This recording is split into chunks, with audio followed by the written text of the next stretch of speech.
হিন্দু পুরাণের রাধাকৃষ্ণের প্রেম কাহিনী সবাই জানে। স্বামী থাকা সত্ত্বেও রাধাকৃষ্ণের সঙ্গে বিবাহ বহির্ভূত সম্পর্কে জড়িয়ে পড়ে, আর সেই প্রেম কথা চিরকালীন অমরত্ব লাভ করে। হিন্দু লোকাচার যেখানে বিবাহ বহির্ভূত সম্পর্ককে মান্যতা দেয় না, সেখানে এই সম্পর্ক কি করে অমর প্রেম কাহিনী হিসাবে প্রতিষ্ঠা পেল তা সত্যি আমাদের অবাক করে। পুরাণ কথা অনুযায়ী কৃষ্ণ আসলে নারায়ণের একটি রূপ এবং রাধা লক্ষ্মীর রূপ। রাধাকৃষ্ণের প্রেম মানুষের সঙ্গে ভগবানের চিরকালীন প্রেমেরই একটি প্রতিচ্ছবি। রাধারূপী লক্ষ্মী যদি কৃষ্ণের সঙ্গিনী হতেই মর্তে অবতীর্ণ হয়েছিলেন, তবে কেন কৃষ্ণকে ছেড়ে আয়ানকে বিয়ে করেছিলেন তিনি? উপকথায় পাওয়া যায় যে আয়ানের আসল নাম অভিমন্যু। এই অভিমন্যু মহাভারতের অভিমন্যু নয়। গোকুলের কাছে জারত নামে একটি গ্রামে তার বসবাস। পেশায় তিনি ছিলেন দুধের ব্যবসায়ী। তার বাবার নাম গোলা, মা জটিলা এবং বোন কুটিলা। সম্পর্কে কৃষ্ণের পালিকা মা যশোদার তুতো ভাই ছিলেন আয়ান। তার সঙ্গে রাধার বিয়ের মূল উদ্যোক্তা ছিলেন কৃষ্ণের পালক পিতা নন্দ। কালীভক্ত আয়ান পূজা অর্চনা নিয়েই থাকতেন, অন্য কোনো বিষয়ে তার বিশেষ আগ্রহ ছিল না।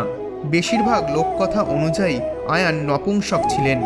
এবার এখানেই প্রশ্ন জাগে, লক্ষ্মীর অবতার রাধা, যিনি কৃষ্ণের চিরকালীন সঙ্গী, কেন আয়ানকে বিয়ে করেন?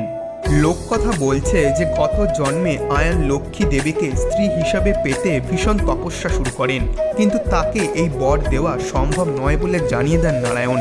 কিন্তু তাতে তিনি হার মানেননি। নিজের চারপাশে আগুন জেলে আরও কঠিন সাধনা করেন আয়ান। তখন বাধ্য হয়ে নারায়ণ তাকে বলেন যে পরের জন্মে তিনি রাধারূপী লক্ষ্মীকে স্ত্রী হিসেবে পাবেন, কিন্তু সেই জন্মে আয়ান নপুংসক হবেন বলে জানান নারায়ণ। রাধা আয়ানকে বিয়ে করলেও তাদের মধ্যে স্বামী স্ত্রীর কোনো সম্পর্ক ছিল না। অন্য একটি লোককথা অবশ্য বলছে যে একবার শিশুকালে রাধা ও কৃষ্ণ পায়ে হেঁটে বৃন্দাবন যাচ্ছিলেন। সেই সময় ক্লান্ত হয়ে একটি বট গাছের নিচে তারা বিশ্রাম নিতে বসেন। খেলার ছলে তারা বিয়ে করতে শুরু করেন। সেই বিয়ের আচার সম্পূর্ণ করেন খোদ ব্রহ্মাজি। বিয়ের সাক্ষী ছিলেন সব দেবতাগণ।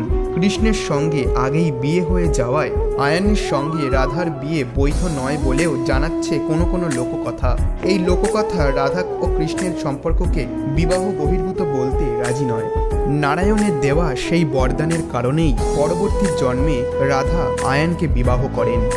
তো বন্ধুরা, কেমন লাগলো এই ছোট্ট ভিডিওটি? আশা করছি ভিডিওটি আপনাদের ভালো লেগেছে। ভিডিওটি ভালো লেগে থাকলে ভিডিওটিতে লাইক করতে ভুলবেন না